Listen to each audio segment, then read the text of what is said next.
Welcome to Adda 247 Career Power Rajmundry. In this session, we are going to look at the vocabulary from the today's Hindu newspaper. Let us begin the today's hit session with the first word commendable, which mean praiseworthy. దీనిని మనం అంగీకరించదగినది లేదా ప్రశంసనీయమైనది అని అర్థం చేసుకోవచ్చు. The next word is underpin, which mean to support.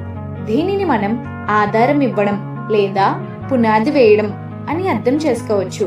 The next word is outrage, which mean strong reaction of anger. దీనిని మనం కోపం లేదా దిగ్భ్రాంతి భావనలు అని అర్థం చేసుకోవచ్చు. The next word is juvenile, which mean young person.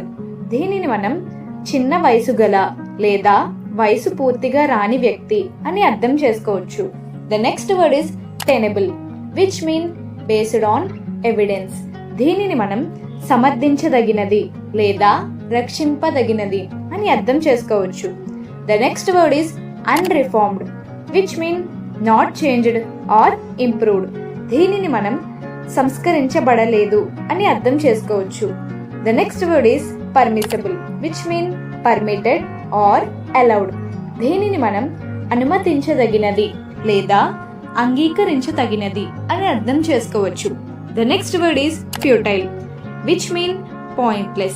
దీనిని మనం వ్యర్థం లేదా నిరర్థకమైన అని అర్థం చేసుకోవచ్చు.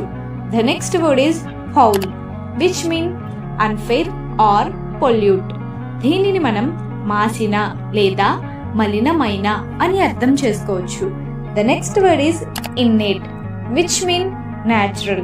దీనిని మనం సహజమైన లేదా పుట్టుకతో వచ్చిన అని అర్థం చేసుకోవచ్చు. Okay viewers, if you like the video, please hit the like button, and if you want to see more videos, please hit the subscribe and follow for more.